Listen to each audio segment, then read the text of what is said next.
man led his blind daughter into a stranger's mansion, whispered, "Be good," and left without looking back. That night, the cameras in the hallway caught something deeply wrong, something no one was supposed to see. By morning, the deal was done, and the father was gone. What did he leave behind, and what was he really running from? If this story pulls at something deep in you, stay with us, and don't forget to like, subscribe, and leave a thought. It means more than you think. The cool air inside the Waldorf Astoria Atlanta Buckhead did little to ease the discomfort clinging to Naomi's skin.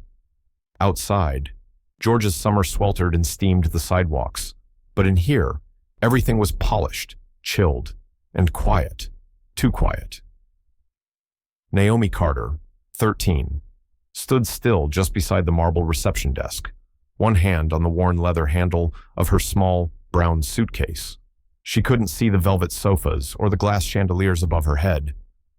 She couldn't see the people slowing their steps, glancing sideways, but she could feel it, how silence thickened around her, how even air seemed to curve away from her body, across from her. Robert Carter spoke in a low, strained voice to a tall man in a gray suit. The man's hair was silver smooth, his voice measured. Elliot Thompson. Naomi didn't need to hear the words to know something wasn't right. She could tell by the hesitation in her father's tone and the way Thompson laughed softly after each short reply, like he was entertained by someone trying too hard. Her father signed something. She heard the scratch of the pen, the flick of paper being slid across glass. Then a different voice, cooler, firmer, spoke next to her. "Miss Naomi, we'll go upstairs now." The woman didn't touch her, just waited. Naomi followed. She dragged her suitcase behind her as they entered the elevator, each footstep too loud against the polished floor. The doors closed, and for a long second, no one spoke. Naomi tilted her head slightly, listening. The woman stood behind her, close but not close enough to offer comfort. There was no kindness in the silence between them, only procedure. "I'm sorry," Naomi whispered, unsure why she said it. The woman didn't respond. She reached out blindly and brushed against the woman's sleeve. The fabric was stiff, starched, clean. But it was the stillness beneath it that startled her. The woman hadn't even flinched. Naomi pulled her hand back and folded her fingers together, pressing them to her stomach.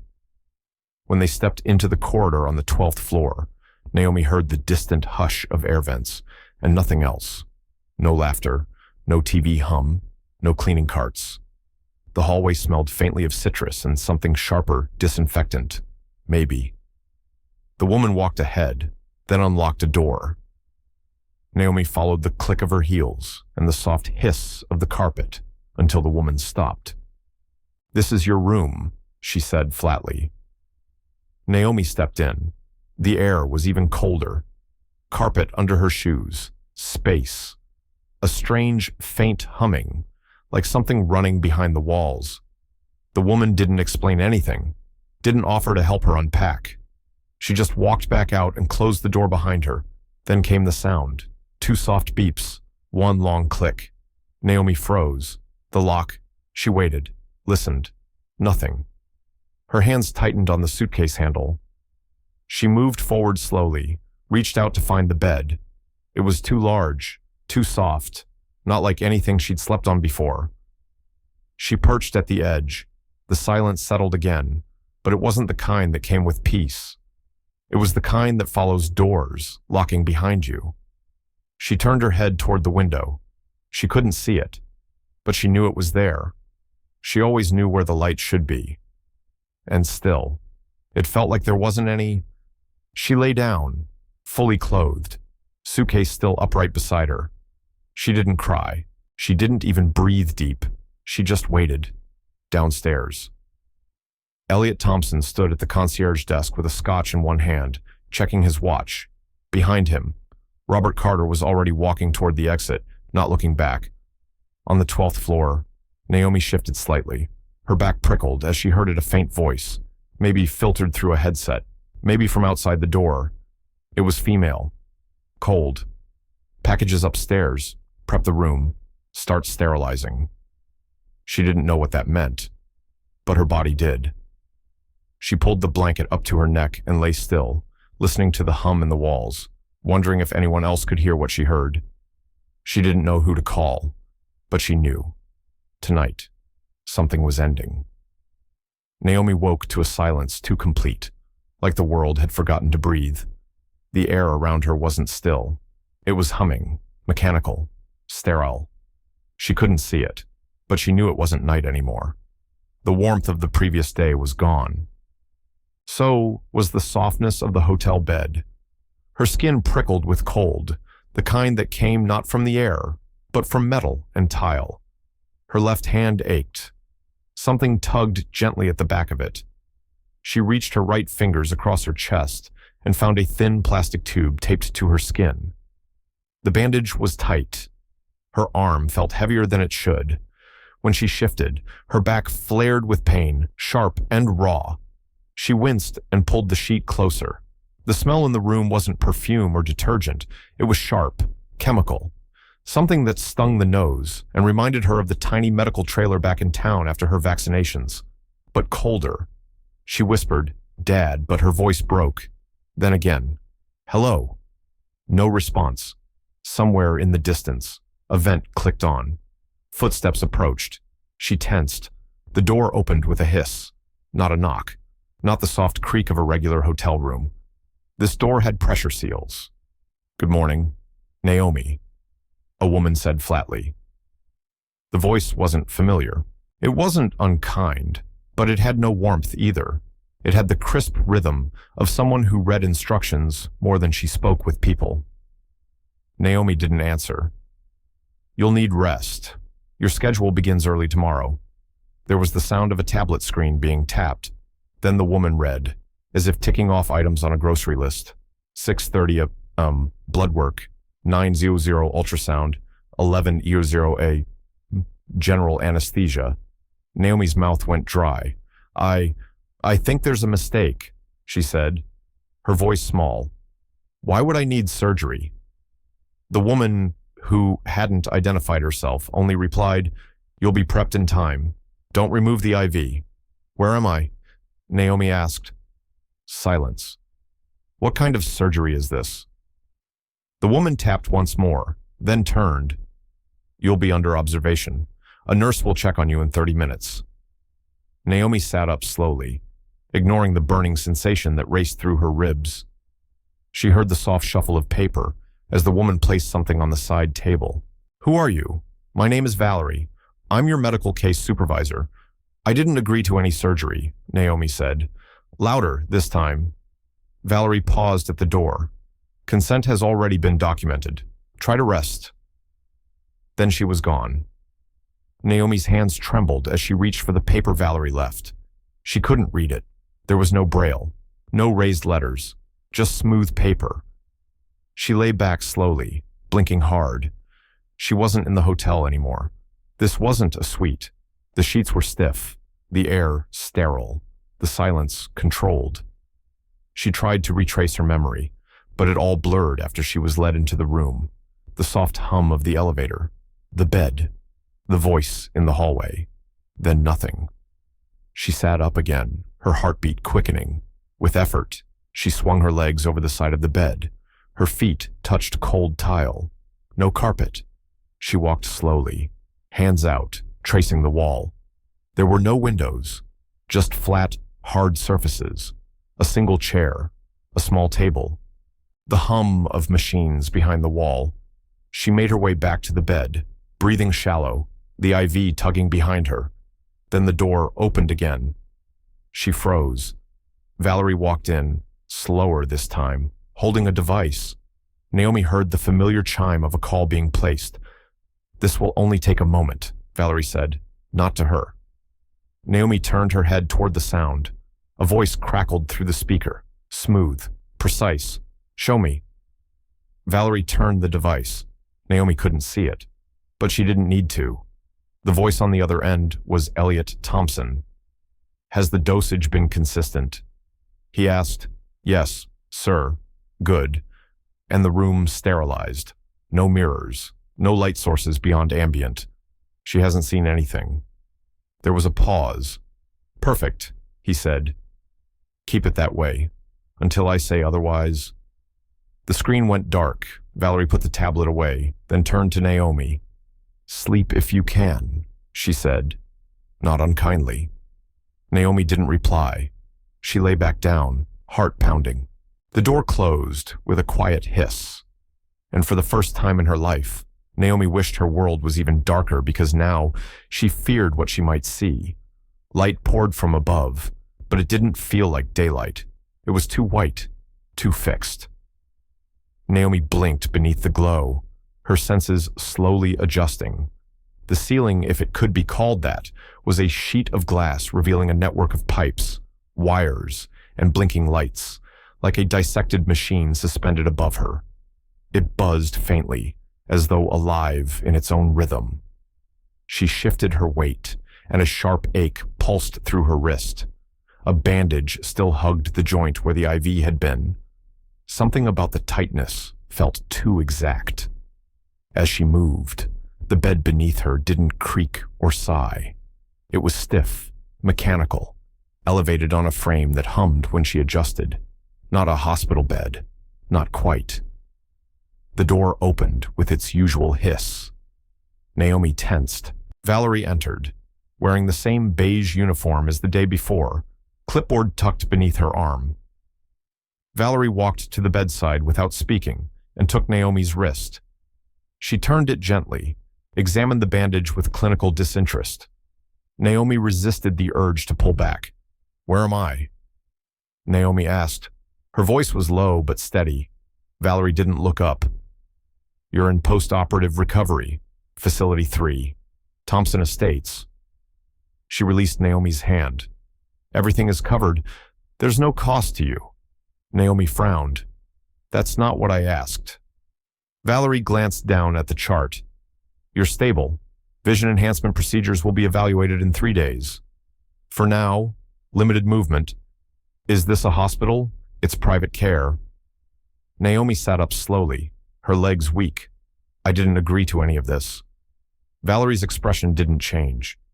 "Your father signed the consent." The words sat in the air like ice. Naomi swallowed. "I want to call someone. There's no need. I want to talk to someone who's not you." Valerie tilted her head slightly. "Why would that be necessary? You're being given the best. It's more than what you had." Naomi's chest tightened. The way she said it, "what you had," like it was something rotten, discarded, like Naomi had no claim to protest. Valerie turned away and moved toward the door. "You'll receive protein supplements and guided rehab starting this evening." Naomi raised her voice. "You didn't answer me." "Why am I here?" Valerie paused in the doorway. "Because Mr. Thompson believes in repurposing beauty." The door hissed shut. Naomi sat still for a long while. The room didn't creak or shift. No birds, no street sounds, no footsteps above her. Just that constant electric breath of machines behind the walls. Later, a nurse came in, didn't say her name, didn't speak at all, took Naomi's pulse, checked her chart, nodded, and left. It was the same the next day, and the one after that. No one called her Naomi. When someone addressed her, it was always subject patient, or simply a command lie back. Breathe deep, follow. By the third day, Naomi asked for a mirror. The request was ignored.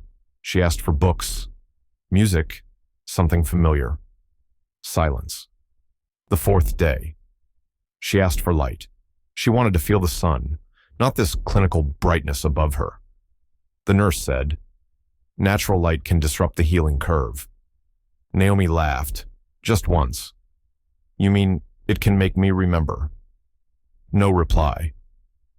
That evening, they allowed her to walk the hallway, escorted by a silent orderly. She counted her steps, noted the turns, the absence of voices. The building smelled of antiseptic and lavender cleaner, like they were trying to cover something. At the far end of the hallway, Naomi paused. There was a wall, white like the rest, but behind it, she heard movement, shuffling, a faint metallic clink, then a voice, low and quick, not meant to be heard. "If those eyes come back working," She'll be a trophy piece. Naomi froze. The orderly took her arm. Time's up. She walked back quietly, her fingers curled into her palm, her chest burned, not from pain, but from something else, hot, quiet, growing. That night, she lay in bed and pictured the ceiling, the way the wires twisted above her like vines in a dead forest. She knew now this wasn't care, it was curation. It began quietly, as most things did in that place. On the fourth morning, Naomi was told she could take a 10-minute walk, supervised, timed, escorted. It was framed as a kindness, a privilege for compliance. But to Naomi, it felt like being walked around a cage with invisible walls. Her guide was a woman named Zoe, younger than Valerie. Her voice had a softness to it, and her footsteps didn't strike the tile with authority. Zoe didn't speak much, but when she did, she spoke gently, as if to soften the noise in Naomi's head. Naomi didn't trust her, not yet. But she noticed things, the slight pause Zoe took before answering scripted questions, the way she adjusted her pace to match Naomi's stride, the quiet sighs when they passed another camera. On the third walk together, they turned left at the end of the corridor instead of right. Naomi counted the turns, memorized the changes in sound. The hum of equipment shifted, the scent in the air deepened, disinfectant mixed with something else, something metallic. They reached a section of hallway Naomi hadn't been to before, the sixth corridor. Zoe had called it once, in passing. This one was sealed with a steel door, not glass. There was a small red panel beside it, blinking softly. Zoe paused. "My shoe," she said aloud, too loud. Then under her breath, "Don't speak." Naomi heard her crouch. The clink of metal followed a key dropped, or made to sound like it. A quiet beep came next. The door didn't open, but the panel blinked green for a heartbeat before dimming again. The air that slipped through the seams of the door was colder, sharper. Naomi stepped closer, her body drawn forward before her mind caught up. She didn't touch the door, but she could feel the hum beyond it. She heard something inside. Machinery, rhythmic, breathing, maybe, or something trying to breathe. She whispered, "What's in there?" Zoe didn't answer. She stood up, took Naomi's elbow gently. "Not today," she said, and they turned back. As they walked, Naomi whispered, "You're not like them." "No," Zoe said quietly. "I'm not." Back in Naomi's room. Zoe helped her settle into the chair by the wall. She didn't make eye contact with the cameras. With a sleight of hand, she slipped something into Naomi's palm. Thin, smooth, folded paper. Zoe leaned close, whispering against the side of Naomi's hair. "Read it when they're not watching." Then she left. Naomi waited until the lights dimmed for sleep cycle. Her hands moved carefully beneath the blanket. The paper was small, barely the size of her palm, folded twice. Her fingers traced over the raised bump's braille, hand-punched. It wasn't much, but it was enough to read. Tomorrow, 2 a.m., 6th corridor, if you want to know the truth. Naomi held the note against her chest. The room was silent, but inside her, something stirred, not panic, not yet hope, but the beginning of something that could become both. She tucked the paper inside the sleeve of her gown. She lay down, facing the wall, her breath shallow but steady. A knock jolted her. The door opened without waiting for permission. The overhead lights snapped on, flooding the room in sterile white. Naomi squinted, curling into herself. Footsteps crossed the floor. "Sit up," Valerie's voice commanded. Naomi obeyed slowly, blinking against the light. Valerie stood at the end of the bed, arms crossed. Her eyes were narrowed, mouth set in a tight line. She didn't carry a chart. She didn't ask how Naomi felt. She asked, "How long did you talk to her?" Naomi's hands gripped the blanket. "Talk to who?" Valerie stepped closer. "Don't play dumb.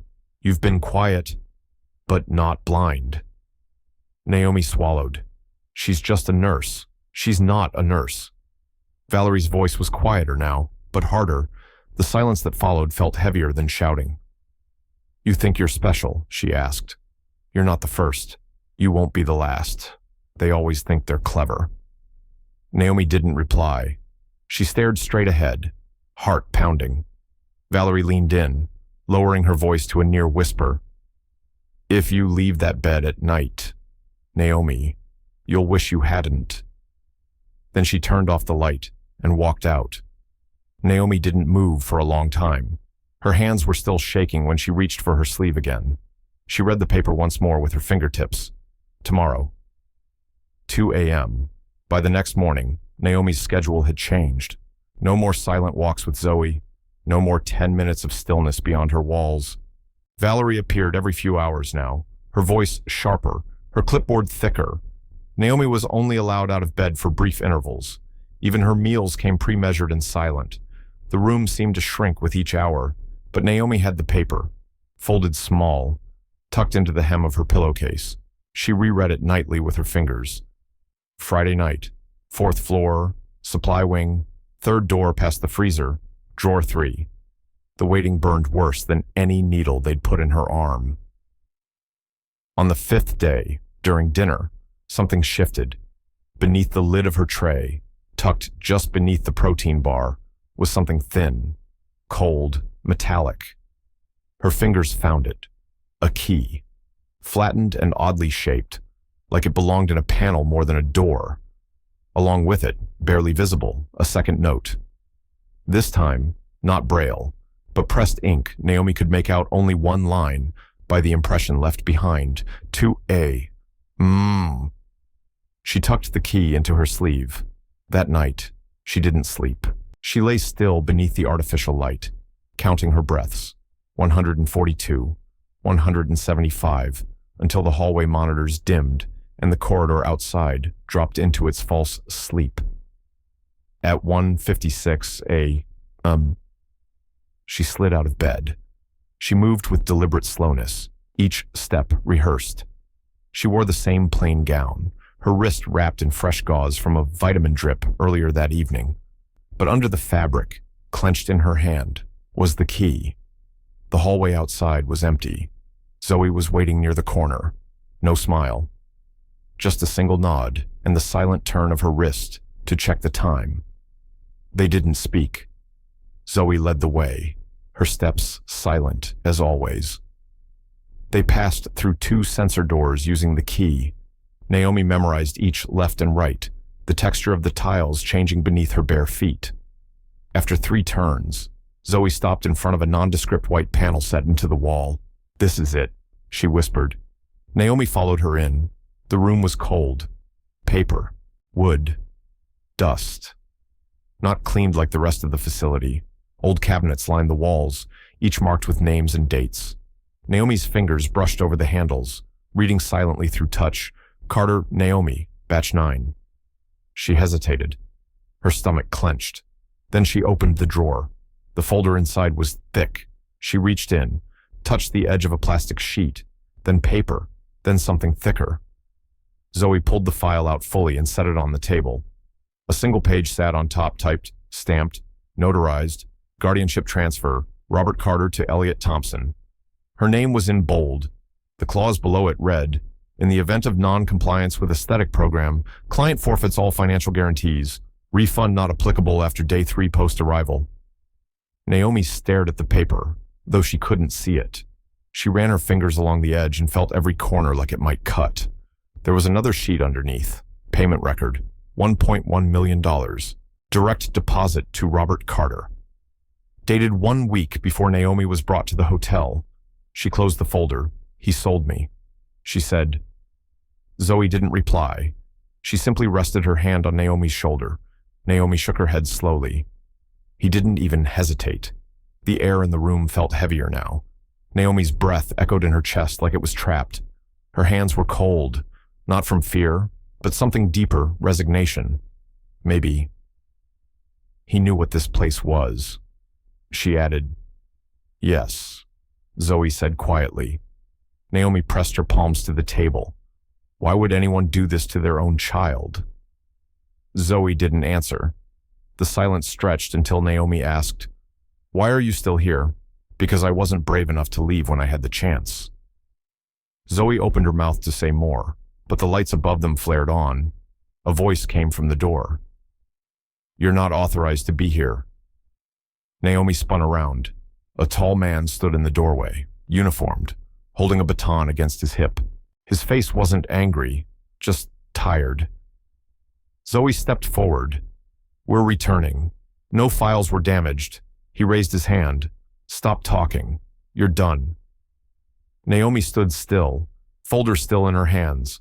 Her fingers clutched the papers like they were a lifeline. The man stepped in, slowly. You shouldn't be reading that, he said to her. You won't like what it changes. She didn't move. They didn't strike her, not physically. But when Naomi was dragged back into her room, 2 orderlies held her arms down while a third slid a syringe beneath the skin just above her elbow. No explanation, no eye contact, no permission. The sedation was heavy, not the sleep kind, but the slow drowning kind. Thoughts turned thick, sounds distorted, limbs like lead. Somewhere in that murky stillness, she felt fabric pressed into her palm. Zoe, a final touch, something folded. She clutched it without thinking. Her fingers curled instinctively around the soft edge as her vision blurred. Her breath shallowed, and everything slowed. When she woke, it was late afternoon. The room had changed, brighter, too bright. Valerie was already seated across from her, not standing this time. Her hands rested calmly on her knees, and her face wore something that tried to resemble warmth. Naomi sat propped against the headboard, the blanket covering her legs, arms still weak, the bandage on her arm tighter than necessary. Valerie smiled. We haven't had much of a chance to talk. Naomi didn't answer. I didn't always work here, Valerie continued, crossing one leg. I grew up in a trailer off Route 12 outside Montgomery. You ever been to Alabama? Naomi blinked slowly. My mother worked night shifts at a diner. My father disappeared by the time I was 6. No one ever looked at me like I mattered. Then one day, I met Elliot. He saw something, told me I didn't have to stay forgotten, that I could be curated. Do you know what that means? Naomi's throat was dry. It means turned into something you weren't. Valerie didn't flinch. It means refined, given form, worth, identity. Naomi looked at her hands. You think I didn't have one already? Valerie tilted her head. We all start somewhere. But where we end up, that's the difference. She stood and walked toward the door, pausing. You could be extraordinary, Naomi. You already are. She left the door open behind her, like an invitation that wasn't. Naomi stayed still, waited, then reached under the blanket. Zoe's cloth was still there, folded into a square. Inside, Naomi found the photograph. She hadn't noticed it fall from the folder the night they found the contract, but it was hers now. Old, slightly bent at the corners, slick with the thin sheen of aged laminate. A child stood in the foreground, brown hair and a frayed ponytail, a teddy bear clutched tight. Naomi recognized herself instantly, age 3, maybe 4, but it was the woman behind the child that made her hands go cold. The woman was smiling, hand on the girl's shoulder, her face familiar. But not the kind of familiar that settles, familiar like a painting seen in someone else's home. Naomi stared harder, heart drumming. That wasn't her mother. Her mind raced back to the funeral, the closed casket, the whispered voices of neighbors. But she had no clear memory of her mother's face, only the way people described her, gentle, soft, quiet. The woman in the photo was none of those things. Naomi turned the picture over. No writing, no date, just the clean back of a manufactured print. She touched the woman's face again, as if the shape would change. A lie doesn't always shout. Sometimes it just sits there, grinning in silence. She leaned back, eyes fixed on the ceiling, which suddenly felt lower than ever. Her name, her past, the story she'd clung to it all cracked a little more. Maybe she was never Naomi Carter. Maybe Naomi Carter didn't exist. She didn't cry, but her hand trembled. Night came early in that place. The overhead lights dimmed at exactly 9:00 p.m. The corridor outside fell quiet, save for the faint buzz of cameras rotating on schedule. She lay on her side, wide awake, when the whisper came. "Naomi." Zoe's voice said softly, just through the thin gap beneath the door. "They changed your name. You weren't born in Georgia." Naomi closed her eyes. "I found part of your intake file. It was redacted. You came from a center in Minnesota. That's where it started." Naomi didn't speak. She couldn't. She pulled the blanket up to her chin, fingers still wrapped around the photo. Everything she'd known was smaller than this room. And now, even that was unraveling. It was the kind of silence that felt like it was listening. Naomi had grown used to the stillness, the clinical hush of the corridors, the rhythm of footsteps she could identify by weight and cadence. But tonight was different. Zoe walked ahead with intention, not hesitation. They moved faster, through stairwells and service halls Naomi hadn't counted before, places not meant for patients if that's what they still were. They stopped outside a narrow metal door with a faded storage label. Zoe swiped a card. The lock gave with a soft click. No cameras in sight. The room smelled of dust and plastic. Boxes were stacked high, but one corner held something unusual, an old control panel, dark monitors, and a rack of reels and audio equipment humming quietly. Naomi didn't ask what it was. She stepped closer, hand brushing along the edge of the desk. "This is where they archive," Zoe said, voice low. "Footage, audio, everything." She tapped a few keys. The screens flickered, then bloomed to life. Grids of footage, rooms like Naomi's. Girls like her, some silent, some speaking to no one. A few crying, all of it recorded. Naomi felt something coil in her chest. Zoe opened a file marked Brand Cycle A. Inside were numbered entries, each attached to a code name: A13, B7, D2. Notes followed: rapid adaptation, photogenic, potential for elite placement. She clicked on one. A voice filled the air. Male, cool, controlled. "I don't buy children," Elliot Thompson said, voice clear, almost amused. "I invest in image, in legacy. I take what's forgettable and make it unforgettable." The air in the room changed. Zoe clicked again. More voices.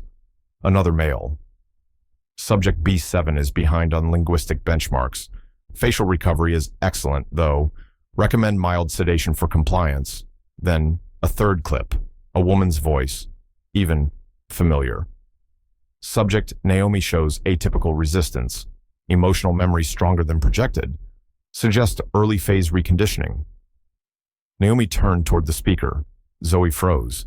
"That's Valerie," Naomi whispered. The voice continued. "She'll crack eventually. The girls always do. They want to belong more than they want the truth." Naomi's mouth felt dry, her legs unsteady. She sat down. Every wall, every silence had been listening. She remembered Georgia, the trailer, her father's tired hands, the porch swing, the single photo she thought was her mother. Was any of it real, or had they simply inserted her into a life like a doll on a shelf? She closed her eyes. "She lied to me," Naomi said quietly. "She lied about everything." Zoe stepped beside her. They built this place to control the narrative. Every girl here has a script they rewrote. Naomi opened her eyes again, but they weren't wide with fear. They were steady. "Then let's rewrite it back." Zoe reached for a small flash drive and inserted it into the panel. She began to copy the files, starting with the recordings tagged to Naomi's ID. Naomi kept watch. Every hallway step echoed louder now. Every blink of the monitor felt like breath. They didn't speak for several minutes. Then the screen flashed red. "Alert breach detected. Sector 4. Gate 1, a window popped up. Live feed. Night vision. A girl was running. Long dark hair. Thin frame." She reached the outer gate, barefoot, scrambling with the keypad. Two men in black uniforms tackled her before she could input the code. Naomi stepped back, hand over her mouth.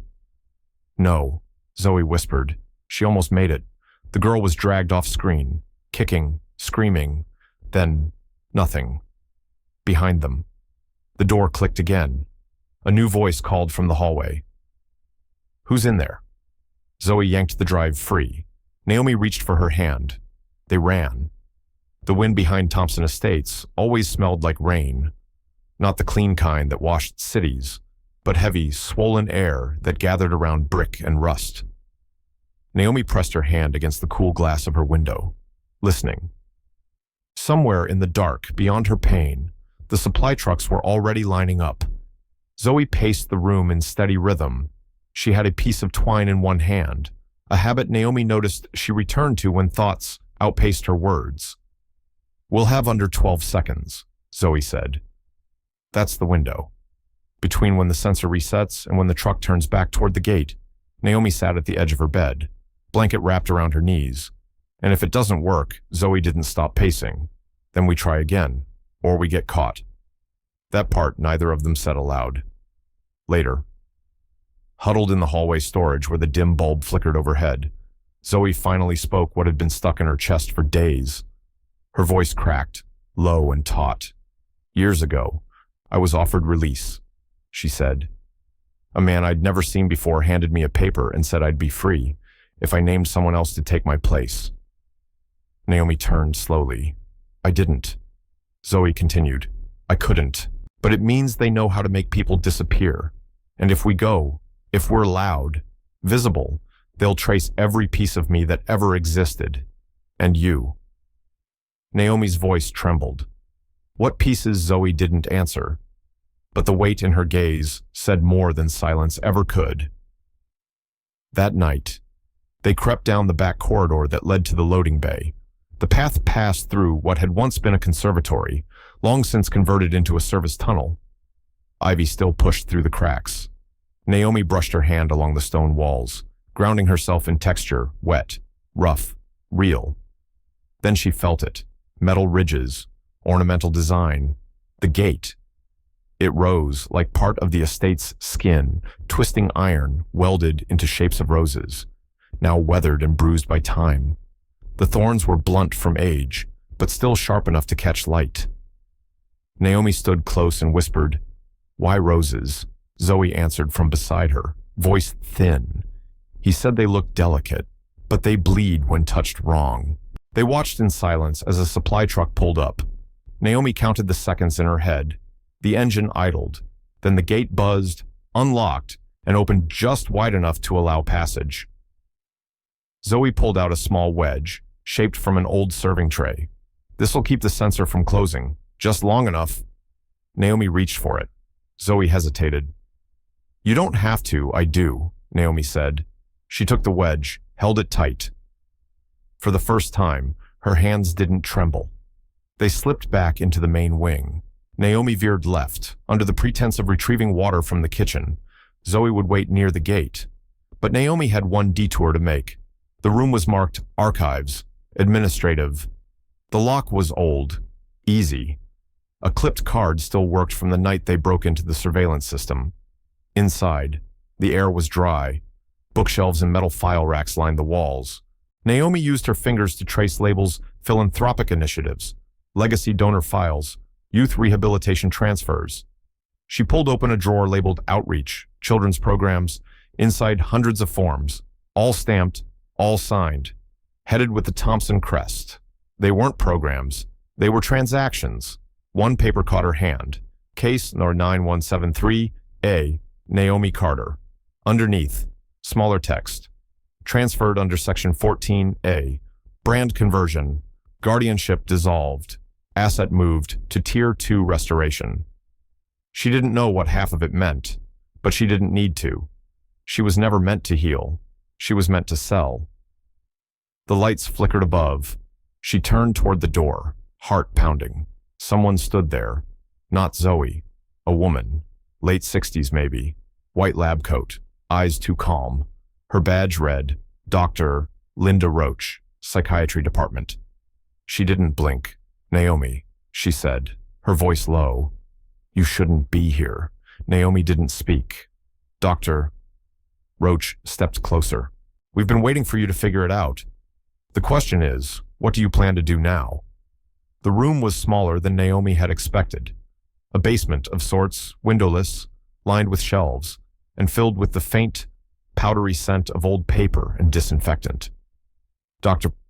Roach closed the door behind her with a quiet click, then turned the lock. Naomi's breath caught, but the woman didn't move closer. Instead, she walked slowly to a battered file cabinet in the corner, her lab coat brushing the floor, and pulled open the top drawer with deliberate care. "You're not the first girl to find this room," Dr.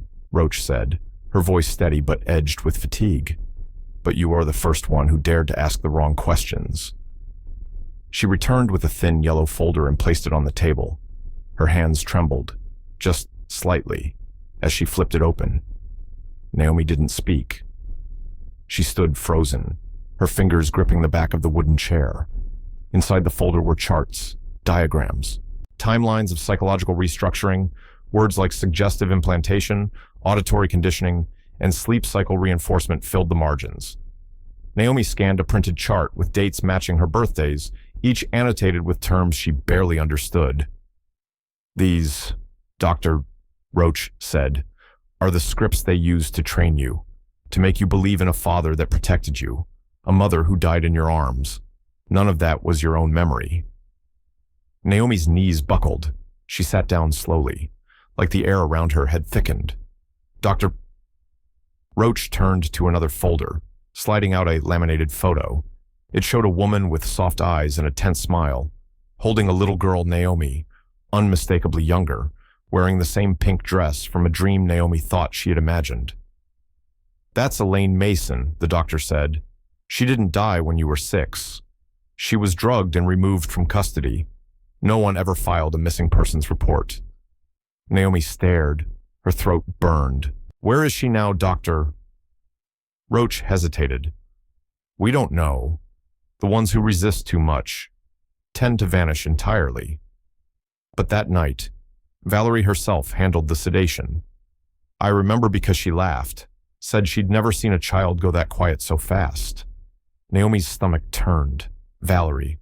The voice that haunted her every hour. The woman who ran her life like a clock. She had done this, not just to Naomi, but to her mother.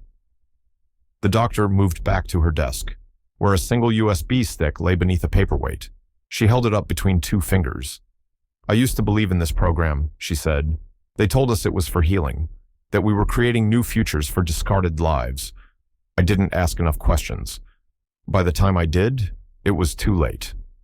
Naomi took the device in silence. "It has the original files," Dr. Roach continued. "Transfer records, recordings, the entire network of girls, their names, their roots. I smuggled what I could when they moved me here. They think I'm too old now to matter. Maybe I am." Naomi looked at the small silver stick in her palm. It felt heavier than it should have. It felt like everything she had lost and everything she could still claim. "If you really want out," the doctor said, lowering her voice, "don't just escape. Make sure the world sees it." A soft alarm buzzed on the wall. It wasn't loud. Just a reminder, one of the hundreds that kept the place running on rhythm and silence. The doctor looked toward the door. "You should go. The guard rotation's almost up." Naomi tucked the USB into the hem of her sleeve, pressing it close against her skin. As she stepped into the dim hallway, she turned once more to look at the woman who had just rewritten her entire life. Dr. Roach didn't wave, didn't smile. She simply stood still, eyes tired, mouth still, and hands folded in front of her like someone waiting for the lights to finally go out. The hallway lights flickered. Naomi didn't run. She just walked each step heavier, slower, more certain. And just before the corridor turned, she heard a voice from the shadows behind her. "You're not the only one who remembers." Naomi lay still, her breath shallow, as if any movement would betray her thoughts. The USB key Dr. Roach had given her rested beneath the loose floor tile she'd lifted with the tip of her thumbnail. The room was silent, but her mind was anything but. Sleep came late, and when it did, it wasn't gentle. She dreamed of a room with no corners, only shadows. A girl, no older than 5, strapped to a chair with nylon belts. Her face turned away, Naomi couldn't see the girl's eyes, but she knew they were hers. A lullaby played from a speaker overhead, slightly off pitch, distorted, and behind her, a man stood quietly, hands gloved, unmoving. Every time the girl whimpered, his hand touched her shoulder, not cruelly, but like a reminder that crying changed nothing. Naomi woke with her mouth dry and a pressure behind her eyes that felt like grief without a name. Zoe entered at first light, her steps unusually fast. She had connected the USB to a secure tablet hidden inside a hollowed-out medical supply bin. Her eyes didn't leave the screen as she whispered, "It's not just files. It's everything. Maps, gate codes, delivery routes, transport logs, financial trails. There's a whole payment system tied to dummy charities. Elliot didn't just build a program. He built an industry." Naomi stared at her hands. "Then we can't just run," she said. Zoe looked up, alarmed. "What do you mean?" Naomi shook her head slowly. "If we run, we survive. But if we expose it, others survive too." For a moment, neither of them spoke. The silence wasn't disagreement. It was fear of how big this was, of how easily it could all disappear. "There was a journalist," Naomi added. "Emily Rivers. I remember the name. My father used to mock her on TV. Called her a professional victim chaser. She wrote about missing kids who never had birth certificates." Zoe nodded slowly. "I've heard the name. We get this to her," Naomi said. "All of it, later that afternoon, while Valerie supervised from the hallway." Naomi pretended to do a therapy session in the art room. Zoe slipped a printed envelope into a crate marked for outside pickup. It was the first step in a plan they both knew could collapse at any moment. That night, Naomi dreamed again, but this time, it was different. The girl in the room turned toward her. Her mouth opened, but no sound came. Naomi reached out, but the darkness thickened between them like tar. Before she could speak, the man stepped forward again. But this time, she saw his face. It wasn't Elliot. It was Robert. She woke gasping. It was nearly 3:00. When it happened, a rustle outside the door, a soft slide of paper. Naomi pulled back the corner of her blanket and leaned down. A folded slip, handwritten, ink smudged. One line, "Police en route, but not to rescue you." She read it twice, then a third time, and suddenly the silence outside didn't feel like peace anymore. It started with a silence too thick to be normal. Zoe and Naomi had been in the vents before, mostly crawling between the East Wing's abandoned offices. But this space below the floors, they hadn't seen it marked on any plan. The camera feed had no sound, just a shaky monochrome stream from the old utility lens Zoe had hidden 3 nights earlier. Now, they watched.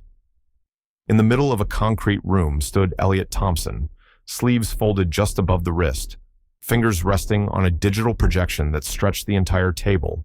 Around him were 6 people, Valerie, 2 guards, and 3 in medical coats without names. Not one face showed doubt, not even disgust. Elliot didn't raise his voice. He didn't need to. "Batch 14 will be discarded. Batch 15 rerouted to Portland by Friday. Dr. Roach's clearance suspended. We don't take chances this close to exposure." Zoe's breath caught in her throat. Naomi didn't flinch. She stared at the map projected on the table, then to Elliot's hand sliding across it. The escape routes, the contingency orders, the fire icon marked on their building.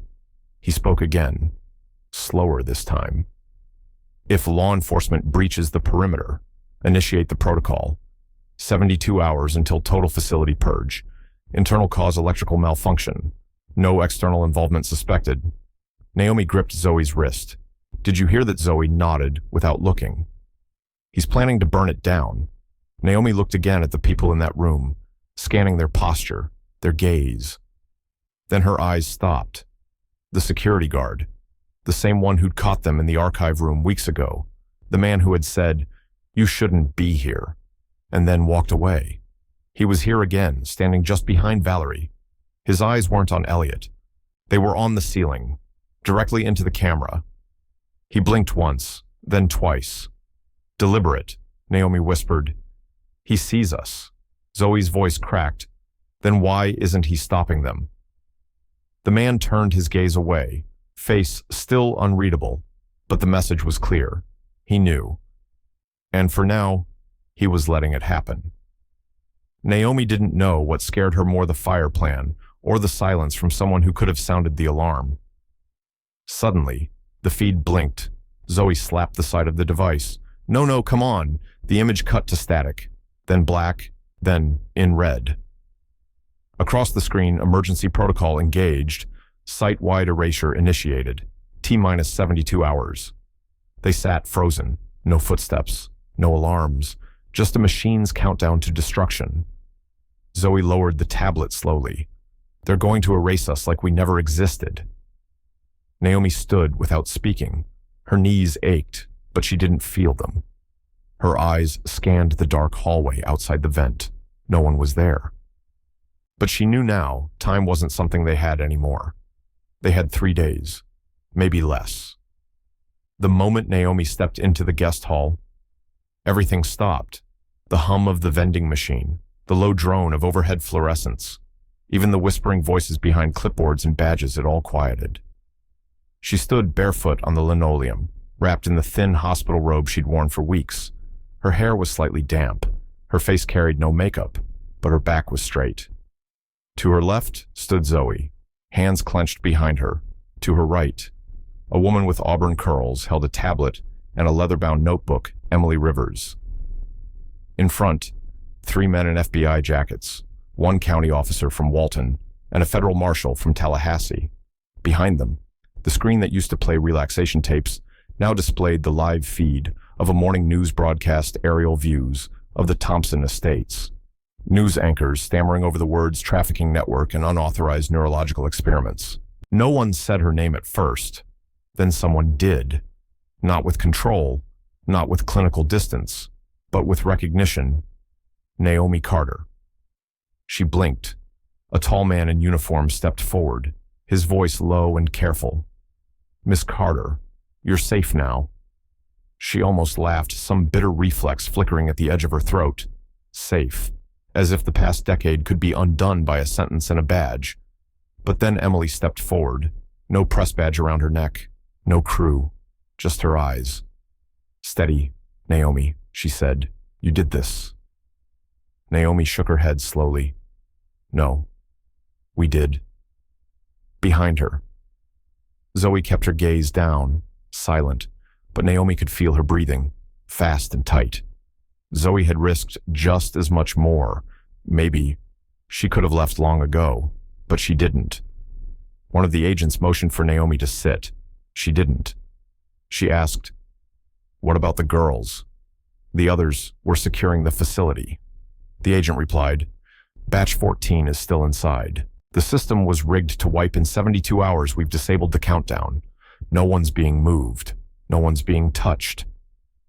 Naomi exhaled for the first time in hours. Another man, in plain clothes, pressed his earpiece and stepped closer to the main agent. He whispered something. Quick, urgent. The agent turned back toward Naomi, expression changing. "We've located Robert Carter." Her spine stiffened. He was picked up outside Gainesville, trying to cross into Alabama. Under an alias. He's being brought in. The words rang out in the room like iron dropped on tile. Naomi's jaw clenched, but her eyes didn't change. Not a flicker. Emily asked, "Do you want to press charges?" Naomi didn't answer right away. She stepped closer to the center of the room. No shoes, no armor, just herself. And for the first time in her life, no one looked at her like a product. No one tried to interrupt. Naomi looked straight ahead, past the agents, the reporters, the walls and cameras and fluorescent light, towards something none of them could see. And then, quietly, she said, "He already chose his side." She didn't look back. But Zoe saw it, the way her fingers curled slightly at her side, as if something had finally broken loose and didn't need holding in anymore. The walls of the Fulton County interrogation room were pale gray, the kind that didn't absorb heat or memory. Naomi sat on the cold metal chair across from him, Robert Carter, her legal guardian, the man who signed her life away like she was a piece of land. He looked smaller now, his shirt collar loose around his neck, stubble gray and uneven, fingers twitching around the cuffs. His wrists were bound, but his eyes weren't. They floated somewhere above the table, not meeting hers. She didn't wait for the officers to explain the terms of the meeting, didn't ask how long she had. She just said, "Why?" Her voice didn't tremble. It didn't accuse. It cut. Robert didn't answer right away. For a moment, the only sound was the hum of the ceiling vent, steady and lifeless. Then his shoulders shifted, and he looked at her, not through her, not over her, but at her. "I didn't think," he said slowly. "You were the kind of person who could survive without me." Naomi blinked. It wasn't rage she felt. Not now. It was something emptier, colder. A space inside her that used to ache, finally hollowed out. "I was 5, she said. He nodded. Not in agreement, just acknowledgement. "I told myself it was better than nothing," he said, voice thinning. "You were always quiet, careful. I thought they'd mold you into something safe, something better than what I was, than where we came from." "You mean a product," she said. Robert winced. Naomi leaned forward slightly. "You gave away 2 other girls before me. Did you say the same thing to yourself then?" He didn't answer, but his eyes shifted. That was enough. She had suspected. Zoe had hinted. But hearing it unwrapped something tight in her chest. Her childhood hadn't been an accident. It had been an arrangement. From the trailer park to the estates. Every touch, every lie, every bedtime story, coordinated, curated, for someone else's purpose. "My name isn't even mine," she whispered. Was it ever? He looked at her then with something like shame. Real, raw. But shame didn't fix anything, and it wasn't hers to carry.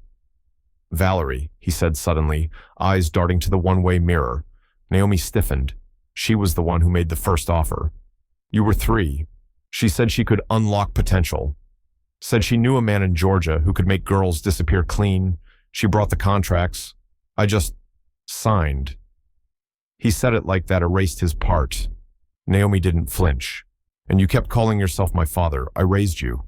"No," she said. "You kept me long enough to profit." Robert's voice cracked. "Do you want me to say I regret it? I want you to live with it." He closed his eyes for a second too long. Then, as the officer behind her made a move to end the session, Robert's voice shifted. Lower. Tighter. "You think you're the first one to get away from him?" She froze. He didn't blink, just turned his eyes past her, toward the glass door. Valerie was there, not in cuffs, not guarded, not even pretending to hide. She walked by slowly, clipboard in hand, her heels silent on the tile. She didn't look in, but Robert did. His eyes followed her like she still held the leash. Naomi turned, just a little, and saw it. The flicker in Valerie's movement, the way she paused by the exit before disappearing. Robert leaned back. "You don't know who you're up against." Naomi stood, and this time, she didn't ask anything. She just walked to the door. But behind her, something in the air had shifted like a page turned on its own. The air inside the conference room at the FBI field office was stale with long hours and unshed doubt. Naomi sat beside Zoe, hands clasped in her lap, the skin around her knuckles white from pressure. Across the table, agents scrolled through files, screens flickering, voices low but urgent. Valerie had walked out that morning, heels clicking down the marble floor of the station lobby like nothing could touch her. Her lawyer's sharp suit, colder eyes had waved a single stack of papers in the agent's face. No signature, no financial records, no recorded orders. The law couldn't hold shadows. "She's clean," someone had said. On paper. Naomi wasn't surprised. Zoe was. She had stared at the wall for 10 minutes afterward, eyes gone hollow, then quietly leaned forward and folded into her arms. It was the sound of her crying quiet, unfiltered, that made Naomi feel the anger shift, not explode, just tilt. into something sharper. She hadn't come this far just to feel powerless again. So, when the door opened an hour later and a man in a gray hoodie and low cap stepped inside without a word, Naomi didn't look up right away. The agents did. Zoe did. Then Naomi did. It was him, the guard from the hallway, the one who caught them in the records room and didn't call it in, the one whose eyes had flicked toward the camera in the basement and then away. Name one of the agents asked. Marcus Clay, the man replied. His voice was low but firm. He slid a flash drive across the table. Former internal security, Thompson Estates. I quit 3 days ago. The room stilled. What's on that? Someone asked. Everything I could save before the system purge, including footage from Naomi Carter's first night on site. Zoe straightened. Naomi's chest went still. Marcus looked at her not like a savior, not like he expected gratitude, just like someone who finally chose a side. I saw what they did, he said. I helped make the place safe from outsiders, not from what was happening inside. That wasn't what I signed up for. He reached into his backpack and pulled out a printed form, signed in pen. Valerie Bryant, admin level clearance, signed and filed a sedation order unauthorized. That night. The agent next to him looked through the papers, jaw tight. And you're willing to testify this was direct and deliberate action? Yes. Naomi stared at the form. The signature was in clean cursive, no initials, no aliases. Valerie Bryant, full name, inked at the bottom like she had nothing to hide. Because for years, she hadn't needed to. Naomi looked at Marcus again. Really looked. He didn't flinch. For the first time since walking out of the estates, Naomi felt the wall inside her shift. Not fall, just shift. Hope. Not loud or dramatic, just steady. By late afternoon, the warrant had been issued. Zoe was pacing when the message came through. Valerie Bryant, apprehended at the Bellevue Hotel. Savannah, room service charge on her account, time-stamped 15 minutes before the arrest. She was packing. And yet, when the footage came in grainy phone video taken by a lobby witness, Valerie didn't fight. She didn't shout. She didn't even look surprised. In the clip, Naomi saw herself reflected in the calm, cold poise of that woman. The same woman who had smiled when she administered sedatives. The same woman who had said, "You're not ready yet," every time Naomi asked to go outside. But now, Valerie was in handcuffs, and still, she smiled. As they led her through the automatic glass doors, Valerie turned just enough to catch the camera, just enough to know Naomi would see. Then she said, like she was reading a line from a well-practiced script, "You think this means you've won?" Naomi watched the screen. Her own face stayed blank, but deep down, something shifted again. Not fear, not pride, resolve. The courtroom in downtown Atlanta smelled of waxed wood and recycled air. Naomi had never stepped inside a courthouse before, but the silence was louder than any place she'd known. Cameras weren't allowed inside, but that didn't stop the press from lining the halls. They'd come for the story, for the scandal. But inside, it wasn't about the headlines. It was about the weight of a child's voice in a place built for power. Judge McKinley, gray-bearded and weary-eyed, called for order. Rows of faces, some curious, some tight with dread, turned to the front. Valerie Bryant sat beside her attorney, face unreadable, hands folded like a churchwoman's. Elliot Thompson wasn't in the room. His arraignment would come later. But the eyes of the world, it seemed, had found Naomi. She walked to the witness stand with a pace that was too calm for a girl her age. Zoe sat near the back, spine rigid. Emily Rivers leaned forward, pen forgotten in her lap. Naomi was sworn in. The clerk barely looked up. The prosecutor's voice was steady but careful, like handling glass. "Naomi, do you understand why you're here?" "Yes," she answered. Her voice was quiet, but it held, "Would you like to share, in your own words, what happened to you?" She nodded, then spoke. She told them about the first night at the estates, about the hallway that smelled like bleach, about the girl in room B7 who stopped answering one day, about the sedation. the rewards, the cameras in the walls. She told them what it felt like to be told that her name was a gift, one she should be grateful to keep. Her voice didn't crack when she said Valerie's name. She did pause when she mentioned Zoe. She's the reason I didn't forget everything. No one moved. Then she pulled a folded paper from her pocket. A photo, edges worn soft like cloth. A little girl, barely 3, clutching a stuffed bear, standing beside a woman in a floral dress. This was given to me in a file. Naomi said, "They said it was my mother, but she's not. I remember my real mom. Her name was Elaine Mason." Her voice wavered, then steadied. "My name is not Naomi Carter. I believe my real name is Mariah Elaine Mason. I don't want revenge. I just want to be found." A beat of silence, then another. Even the court reporter paused her typing. Judge McKinley didn't say a word. The weight of her last sentence hung like a bell that refused to stop ringing. Naomi folded the photo again, slower this time, and stepped down. She didn't look at Valerie, didn't need to. As she walked back to her seat, the air shifted. There was no applause, just breath held too long being released. Then, from the back corner of the room, a chair scraped the floor. Naomi turned instinctively. A woman late 40s, hair tucked behind her ears, coat too light for the weather, stood with both hands pressed over her mouth. Her whole body trembled. Her voice barely made it past her lips. "Mariah." The security guard stepped forward, cautious. But Naomi didn't run. She didn't sit. She just stood. And for a second, no one in the courtroom breathed, her hands slowly uncurling at her sides, her eyes meeting the woman's, not just looking, but seeing. And something in her eyes broke open, quiet as a tear. It rained the night before the news broke, the kind of quiet, drifting rain that blurred city lights into soft smudges on the window. Naomi sat up on the edge of her cot in Asheville, North Carolina, the white walls of the recovery center humming with silence. The only sound came from the radio in the common room, where the staff forgot to turn it off after the evening news.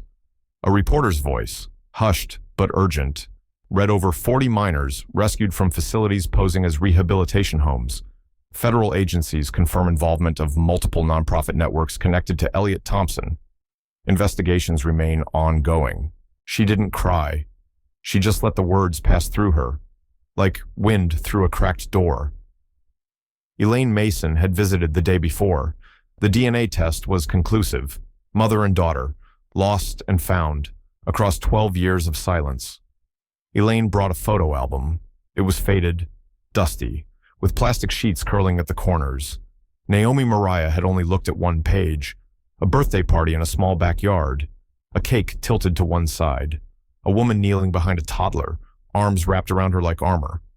She'd handed it back gently, saying, "Not yet." Elaine didn't push. Zoe had written too, a postcard from Savannah. She was working now at a youth shelter near River Street. "It's different on this side of the glass," Zoe wrote. "They ask what we need. And for the first time, I know what to say." Naomi kept that card tucked in the back of her notebook, the same one she carried each morning into the garden behind the center. She didn't write in it every day. Some days she only traced the leaves with her fingers. Some mornings, she just sat. Breathing without fear felt like learning a new language. One staff member, a woman named Liz, sometimes joined her. They didn't talk much, but one morning, Liz asked, "When you're ready, what do you think you'll do next?" Naomi smiled, small, real, something useful, she said. They left it at that. The weeks passed, the headlines faded, people moved on. But inside Naomi, something had finally rooted. Not closure, she didn't believe in that word, but direction, quiet, firm, chosen. And then one Saturday morning, just after dawn, she packed her bag. Not much. Just the notebook, the photo Elaine gave her, and a book Zoe had left behind. She left a short note for Liz.